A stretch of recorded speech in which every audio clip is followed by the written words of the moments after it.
Were you eating window seals as a kid? Window sills as a kid? It's paint chips, Tommy boy.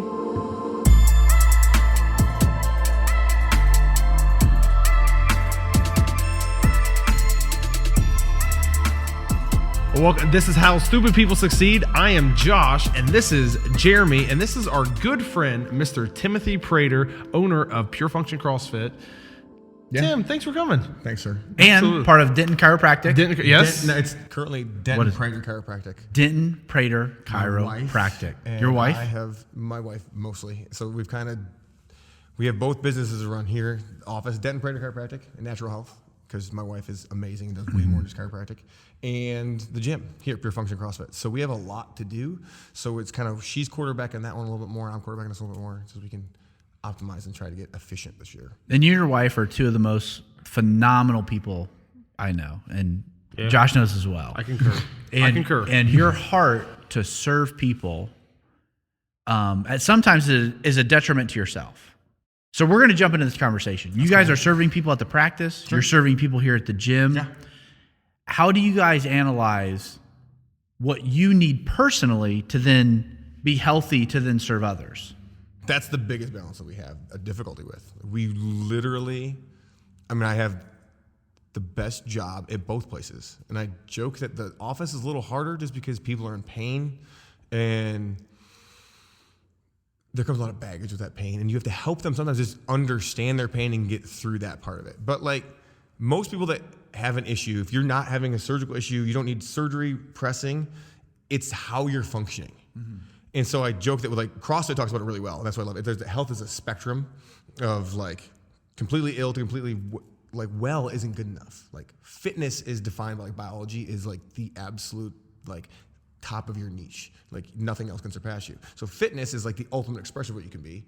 And I think that we can all go there. Mm-hmm. And so like my life has been a pursuit of trying to find the best ways to do that. And I started with personal training. I played sports through high school.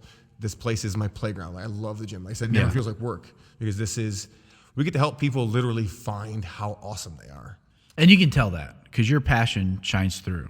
One of the great things that Jeremy always points out is he equates to the journey of life. Sure. And how we can kind of get to the pinnacle or how we see success in life. And like one of the cool things about fitness is you never really like how do you know when you're at the pinnacle of physical success or fitness success in life? Well, everyone has their own standard. That's the fun part. Yeah. Is that like everyone like rich? What's rich to you is it might not be the same to me. What's fit to you isn't necessarily what's fit to me. I just want people to be the best version of them. Yeah. So if you don't have goals, we talk about that. Try to talk about that really in the beginning, and that's hard for people. A lot of people don't want to even bite the goal.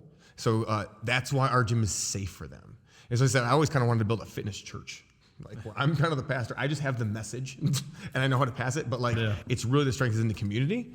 And that's, I feel like how it's gone. Yeah. Like, I feel like our community brings everyone in. I help teach you what I feel like is the most efficient way to do things.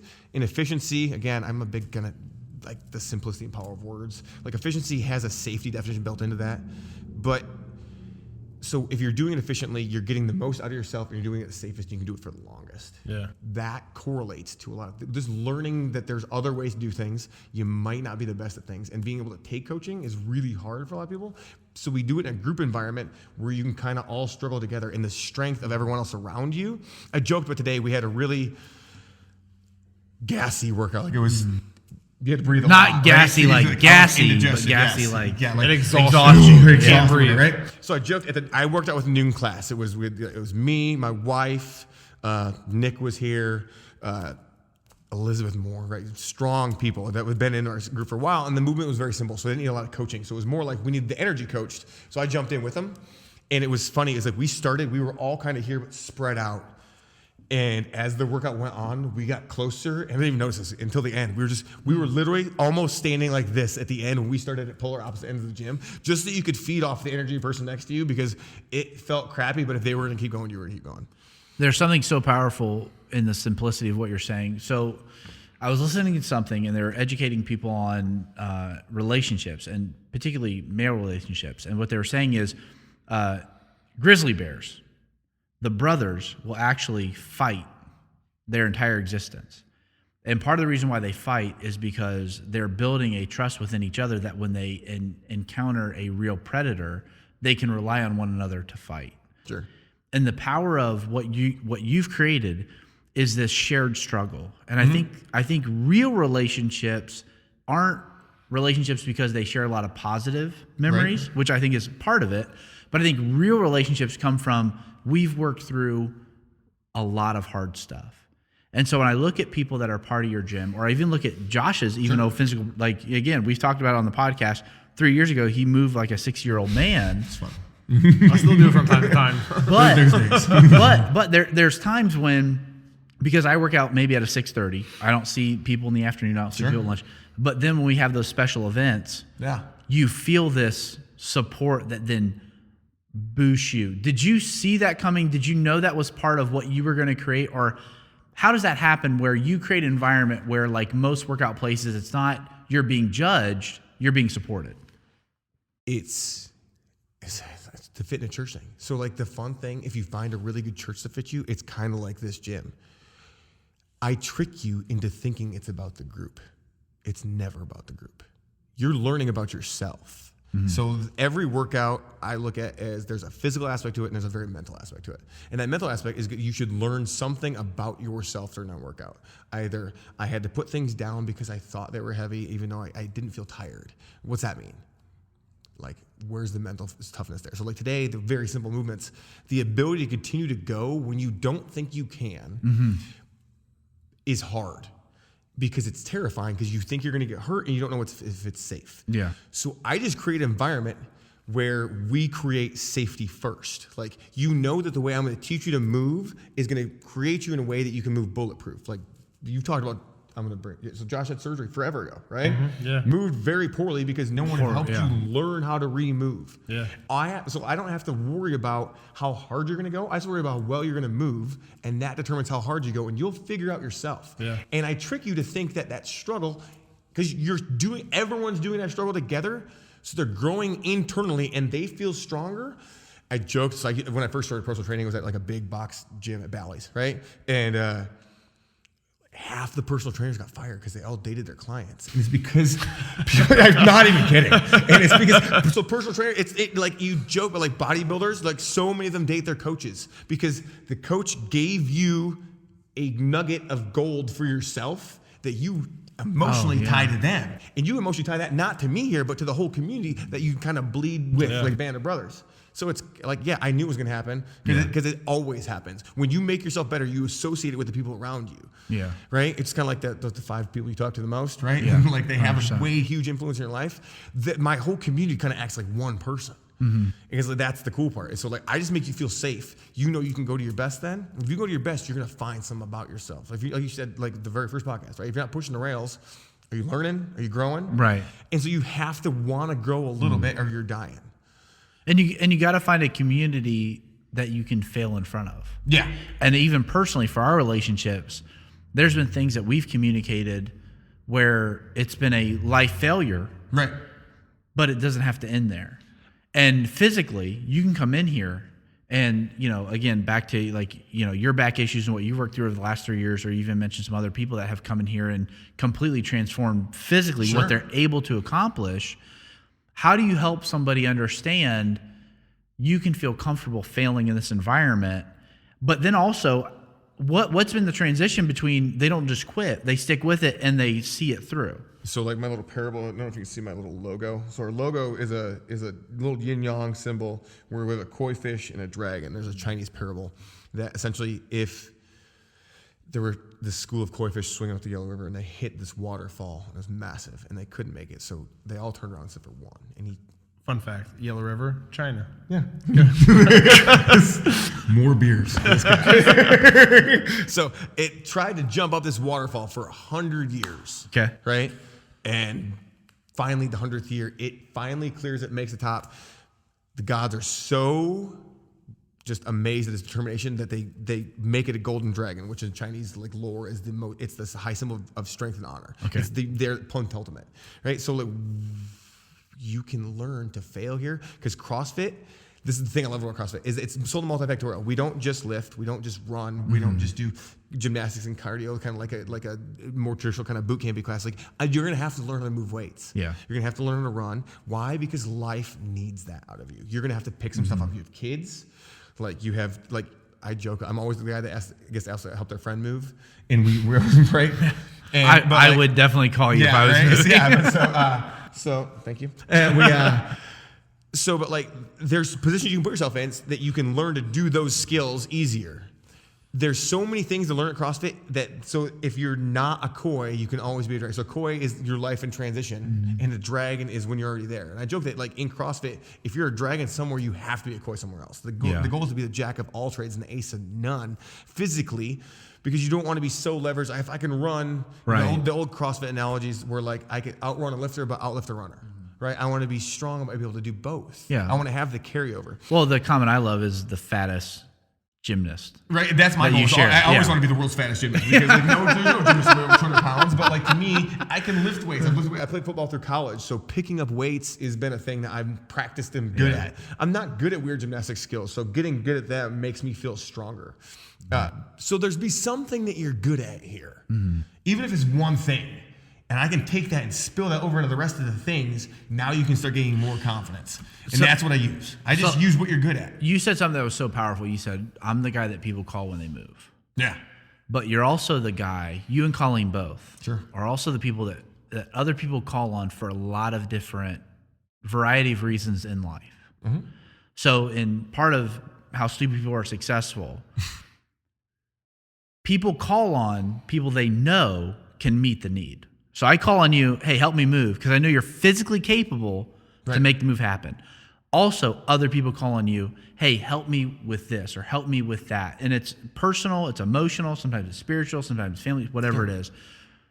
So in that, how do you challenge yourself, not maybe even physical or anything like that, but how do you challenge yourself to be in a constant position that I'm somebody that other people can call on, that can be there for them, that can encourage them, that can boost them up outside of just what happens at the gym, because you're great at it? That's where I go back to. I tell that all my sick patients. I say, if you're in pain or you're sick, like you have to pay attention to yourself first. It's like if you're a parent, you get this.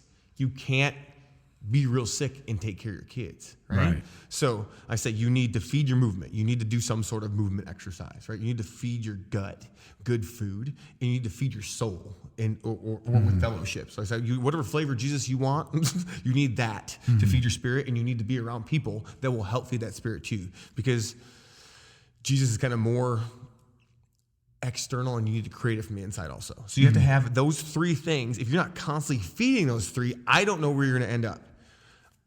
I use the gym in the office. I can control one of those. Maybe two if I can get you to talk about some diet and then the spiritual stuff, right? Like that's, and it's funny is like the farther you go, the farther I'm with the patient, and the longer you're here, the longer you understand it's not about the movement. I'm not getting you to move. I'm getting you to learn about yourself. I'm getting you to grow and put yourself past beyond there. So I take care of myself. Like I know what I'm eating for usually the next 36 hours. Right? I know I'm gonna work out. I know I'm gonna sleep. And you said like we have a really busy life. So it's like someone asked me like, how do I stay in shape right now? I've been fit for a long time. I've never let that part slide. So I can get away with more than most people. I can do a little less, but get more out of it. I know exactly kind of what my body needs. Like I said, the past year I spent a lot more time working on just breathing and meditating. Yeah. And doing that has given me insight into really listening to my physical body and my spiritual body. Yeah. So I can hear better what I need from the people around me. And I can also need the people, or just for my internal. Like I know it sounds silly, but I kind of intermittent fast now, but not because I do anything besides listen to my body that much better. And I feel like we all have a really weird relationship with food. Yeah, definitely. For sure.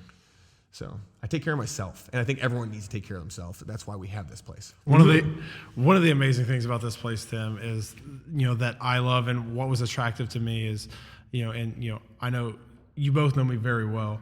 Like I'm not a planner, I'm not an organizer, and so when I have to think about a workout, so if I had to come in and I had to plan what I was going to do, it's not going to happen. How many people do you see go to another gym that have results? So just hang out. Which I don't know if I've ever told you this. Right. So before I joined this gym 3-4 years ago, I had the 6-month membership at Anytime Fitness. Like they were in this promotion. $10 a month. Yeah. It was super cheap. I paid it all up front. I was like, yep, this is going to be the year. And I went one time. Yeah. And I was, I was doing a lap movement, and like I just felt like this sucks, right? Like, this is not going to happen because you were uncomfortable. Oh yeah. It's just and plus you go in there with no plan. Yeah. And that's one of the beauties about this place is you come in here every morning at 6:30 in the morning. I come in here. I can open the app, I can look at it, and I can say, okay, this is what we're doing. Whether I like it or not, I know what we're doing. Yeah. And I'm going to do it. And you have people there cheering you on. You have people doing the same workout with you. And I know for me, it's like, like you kind of alluded to the whole gym as a church. Yeah. It's like don't get me wrong, because I love my church, but like I invite more people to this gym than I do my church. Wow. Thank you. Yeah. Like that's a huge compliment. Yeah, but we have something here. We have a community. Literally everyone is for everyone. Yeah. And we're surrounded by coaches that genuinely want to see us succeed. And that's not to kind of get off topic, and maybe we'll have you back for another one. But one thing that churches don't do as a whole is churches aren't there every day of the week, and they can't be there every day of the week.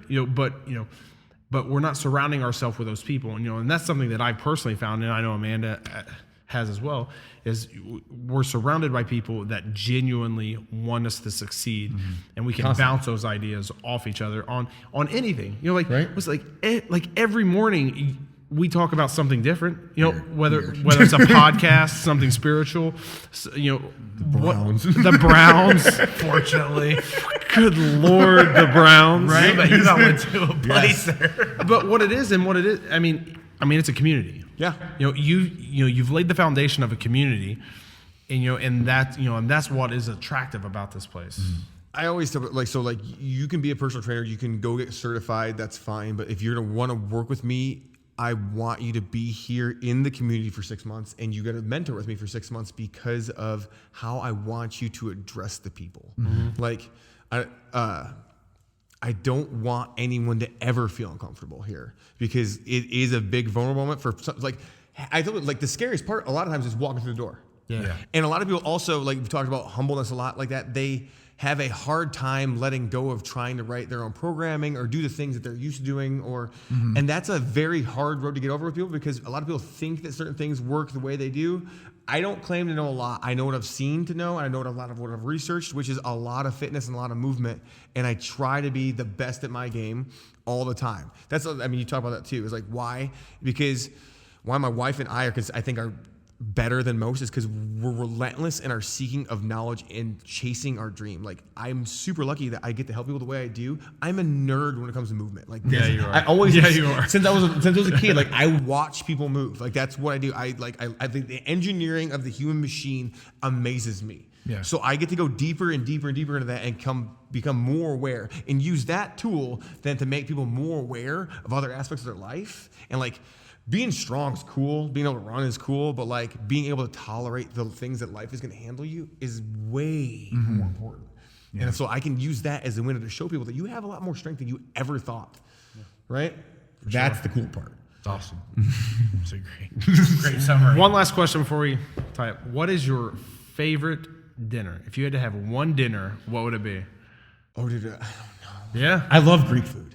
I Really? love Lamb? A little lamb? Yes, dude. Lamb chops, some asparagus. I don't even really need anything else. So if I said I got some lamb from Arby's, you would say no? Legit though, Colleen, she writes all the recipes. I do most of the cooking. They have a hero there. Oh, it is delicious. A gyro? Gyro, whatever. Gyro? Yeah, that's a It's bad delicious. Our outros are getting worse. Oh, I hate you both. That's great. Greek food, there it is. All right. Yeah. Well, this is how stupid people succeed. I am Josh. This is Jeremy, and this is Tim Prater, Pure legend. Function The CrossFit, man. and Denton Prater Chiropractic. Make sure you like it, subscribe it, comment, and share it. We're on YouTube and Spotify, and soon to be Apple. Apple. Thanks again.